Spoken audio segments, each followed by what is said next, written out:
While the prosecutor was giving his opening statement, Lamphere sat up and showed interest. Because of his limited contact with the outside world during the last 6 months, much of what Smith was saying seemed to be news to him. A local newspaper reporter described Lamphere's reactions. He leaned forward in his chair much of the time, particularly during the recital of the fire scenes and the manner in which Mrs. Gunness and the children lost their lives. His eyes were riveted on the speaker, and he gripped the arm of the chair with his left hand in sort of a nervous grasp. His right hand tugged at his mustache, at times almost viciously. Several times it looked as though he intended to leap from his chair, but if he ever had such a thought, he restrained himself. His face paled at times, but during the greater share of the time he was flushed in the dark and light shades chasing each other over his face as the blood surged to and fro. Welcome to episode 14, The State of Indiana versus Ray Lamphere, Part 3. For the first time, Ray Lamphere's mother now made a public statement. Gray-haired and elderly, with her voice often quivering and her eyes often teary, she was allowed to break the silence that the defense had imposed on her. I shall go upon the witness stand to help my boy in his fight for his life at any time they choose to call me. I shall do everything in my power to aid my son, and the few years that are left to me I shall devote to trying to clear his good name. I have not spoken heretofore merely because I was advised by his lawyers not to say anything to be printed in the newspapers. I obeyed this injunction, but I say now that it was against my own desires. My attitude has been entirely misrepresented. It has been stated that owing to my estrangement from my poor, unfortunate husband, I had forsaken my boy in his trouble. A more cruel falsehood than this could not be uttered. No one who really knows me could for a moment imagine that I would leave my own flesh and blood such a time as this. With my own fingers, I made all the clothes that Ray wore until he was 10 years of age. I sewed love into every stitch. He was my heart, my life, during his childhood. When my own difficulties came upon me, he was my refuge and my strength. It is true that I have not lived with my husband for years. He and I know why, and I think if you ask him, the squire himself will say it is through no fault of mine. Alone as I am in the world at my age, it makes my boy all the more dear to me. Every day that he has been in that jail, my heart has ached for him, but I could not go to his cell and wrap him in my arms. Ray is innocent. God knows, and I know, that he is not guilty. He has written this to me, and he never told me a lie in his life, even as a boy. The defense had wanted to legitimize its contention that Belle was still alive, so they subpoenaed Belle. But because Warden could not supply an address for delivery for the subpoena, the sheriff gladly filed it away. However, people were still, quote, seeing Belle all over the place. The sheriff's department was still getting information from people, spotting her in Milwaukee, Illinois, and various other places.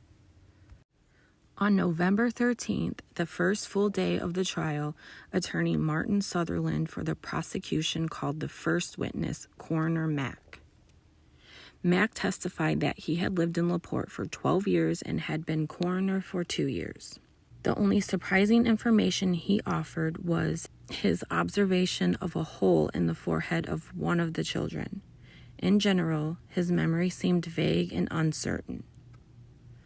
The state won its first victory when Judge Richter, over the defense's objections, allowed the coroner's verdict as evidence. The judge would later tell the jury to disregard the coroner's verdict that Belle was dead, saying that the state would prove that fact through other evidence. This reversal, however, did not occur until the verdict was read to the court. The cross-examination of Mack by Attorney Warden would produce an entire list of things the coroner did not know or did not do. He did not, for example, ever examine the hole that he found in the child's forehead, nor did he know which child's head had the hole or if any of the other children had holes in their heads. In response to Warden's questioning, Mack also did not know whether a leg had been cut off or burned off, whether the arms were disjointed or not, or whether any vertebrae were missing along with the adult woman's missing head. The next witness was Dr. Franklin T. Wilcox, who did the autopsy on one of the girls. The front part of the head was burned away. The right arm was burned off at the shoulder, the left arm at the wrist. Both legs were burned off at the knees. The lungs were collapsed and the heart was full of blood. The stomach was so badly burned that it was not preserved. The bladder was normal. The sex was that of a female. The measurement from the top of the head to the knees was 3 feet and 7 inches. I examined the brain and found no evidence of hemorrhage, and the skull had no evidence of fracture. I was unable to determine the cause of death. Wilcox also said he helped remove some rings that were on the adult body. An enlargement of a photograph of the rings on Belle's hands showed that those rings appeared to Wilcox to be similar to the ones taken from the corpse. Prosecutor Smith then took over the questioning of the next witness, Sheriff Smutzer. The sheriff told of reaching the fire scene at 5:30 a.m. and of searching and finding the bodies. He said Belle had been in his office 3 or 4 times, and from those meetings, he said he was able to say that the rings in the courtroom belonged to Belle. For this witness, the defense reserved its right to cross-examine later. Dr. H. Long, who conducted the autopsy on the younger girl, now took to the stand to describe his examination, which showed similar conditions to those described by Dr. Wilcox for the older girl. In this corpse, the neck was so damaged that the head came off when the body was moved. Both girls had empty stomachs, which indicated to Dr. Long that they had eaten at least 4 to 6 hours before death. Next came Dr. J. L. Gray, a former LaPorte County coroner and coroner's physician in Cook County, Illinois.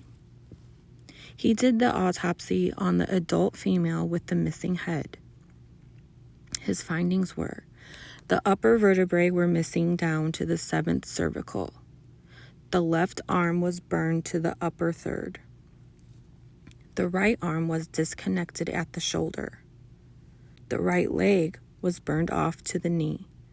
The left leg was burned off at the ankle and most of the flesh to the knee. The breast was burned, exposing the contents of the body. An adult right arm was with the body, with the fingers tightly clutched. In this hand was a piece of cloth. There was a band ring on the second right hand finger. On the left third finger, there was a small diamond ring with the inscription inside, PS to JS, August 27th, 94. In the band ring was the inscription PG to JS, 3/5/95. The length from the tip of the shoulders to the ankle joint was 49 3/4 inches. On making an incision, the cardiac sac appeared normal. The heart was dilated and all 4 compartments were filled with clotted blood. The lungs were normal but appeared cooked. The abdominal wall was about 2 inches thick. The stomach was empty. It was tied at either end and taken out. The liver was normal, as was the bladder and adjacent organs. On turning the body over, the back and chest were burned to the sacrum. The back of the legs was worse burned than the front. All the muscular tissue was burned off. The kidneys were normal as to size. With the body was a mass of clothing, which was difficult to classify. When asked, Gray also described the items beside the body. With the body, there were parts of a felt mattress. There were remnants of a child's nightdress, and on this there were lace collar and cuffs. There was a small night robe. This was badly burned. There was a boy's union suit of underwear. There were the remains of an adult undershirt, length 33 inches. There were the remains of a pair of drawers, fleece-lined, the waistband only remaining. The prosecution made strong points when Gray said the probable weight of the woman in life was about 200 pounds, and the heat and fire had produced very great shrinkage. He also said the woman was about 5 feet 4 inches tall, had 2 inches thick of fat at the abdomen, and had, quote, fat and large breasts. He also identified the rings and said there was no decomposition of the body or its organs, a blow to the idea that Belle had murdered a woman and stashed her someplace until the fire. During the cross-examination by Warden, he tried hard to repair the damage done to this case by Gray. Warden, was the hand contracted in the right arm? Gray, yes, sir. Did you ever know of such a post-mortem condition in the hand being occasioned by death by suffocation? Yes, sir. Where? A case of a Polander in Chicago who was suffocated by coal gas. I was also present at the hanging of an anarchist where the same conditions were present. Have you read from any of your medical works that contraction is incident of death by suffocation? Yes, sir. Can you produce that authority? Yes, sir. Will you produce it? Yes, sir. The books were brought. Turn to the place in the book. In general rule of cases, does the body become rigid in death by suffocation? Yes, sir. Are you familiar with the post-mortem condition of a body when death has been caused by strychnine? I have seen several. State whether or not poisoning by strychnine causes a post-mortem spasmodic contraction of the body. Yes, sir. It is the usual symptom, is it not? Yes. Isn't it a fact that when you made your examination and wrote a verdict, you stated it was impossible to determine the cause of death? Yes. In the cross-examination about the size of the body, Gray told Warden the corpse weighed 73 pounds. He said he estimated that it had shrunk by about 2/3. By comparing with other meat which had been cooked, to Warden's question about whether he had any vested interest in the case, Gray replied, absolutely not. Also testifying was Dr. J.H. William Meyer, who did the autopsy on the little boy's remains, which he described. The body was severely burned. The legs were burned off at the knees entirely. The forehead was burned away, exposing the brain. The back was badly burned. The spinal cord was exposed. One of the arms was missing. The lungs were partially preserved by cooking. In cutting through the pericardium, we came to clotted blood. The heart was contracted, containing no particle of blood. All the organs were well cooked. Meyer said the corpse measured 2 feet and 7 inches from top of head to stump of feet. The first week ended with 2 important witnesses for the prosecution. I.P. Norton, a dentist, and Francis Flynn, a frequent visitor to the Gunness house. Norton had identified the bridge work handed over by Louis Schultz as belonging to Belle. After stating that he had 7 years' experience as a dentist, Norton described the work done on Belle. She came to my office to have some teeth attended to. I extracted 3 lower teeth. Upon 2 cuspids, I put 2 gold crowns swung between these certain dummies in bridge work. It was an unusual construction. There was 18-karat gold solder used to reinforce this. Afterwards, I drilled through one of the dummy teeth and placed 2 platinum pins, riveted in the end.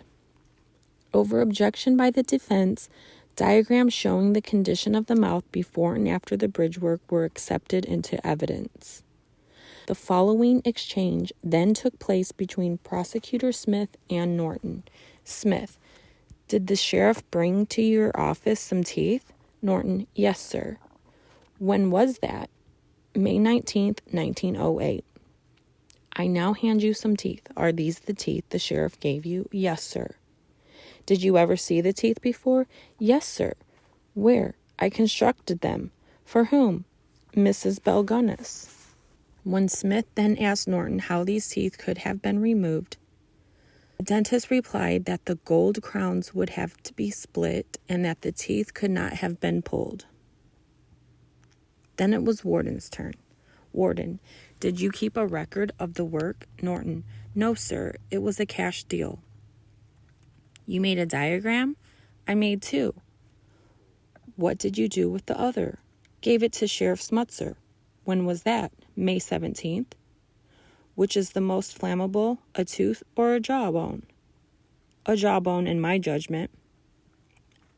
"I show you the natural tooth and ask if you think the upper maxillary would be destroyed before this tooth and passing through the fire." "Yes, sir." "Do you think a fire intense enough to destroy a skull would not destroy the tooth also?" "I would not." "Why?" "Because of it being protected." The jawbone that Norton had originally identified months ago as belonging to Mrs. Gunness was produced. Norton now explained that this jawbone, pulled from the ruins, had teeth pulled from the same side as Belle. But this wasn't as damning to the defense as were the portions of roots of 2 teeth that were still attached to the bridge work that had been sluiced out of the debris by gold miner Louis Schultz. That showed that the owner of the bridge work did not just toss it onto the ground deliberately so that it could be found and identified. The next witness was Mrs. Frances Flynn, who lived on Pine Lake Avenue and frequently visited Belle at the farmhouse up to about a year and a half before the fire. It was at that time, estimated by Mrs. Flynn to be November 30th, 1906, that Jenny Olson disappeared. In her personal observations of Belle, Mrs. Flynn said she was physically large, about 280 pounds, and emotionally maternal, being always kind to the children. She recognized 2 of the 3 rings found as those worn by Belle when she was alive. Mrs. Flynn also said that she had witnessed the discovery of the bodies in the cellar ruins and saw some sort of bed and mattress beneath the bodies. Hers was important testimony for the prosecution because she had no known reason to lie. So now the first week has come to a close. Join me in the next video to see what happens in the next week. Thank you for watching. Like and subscribe.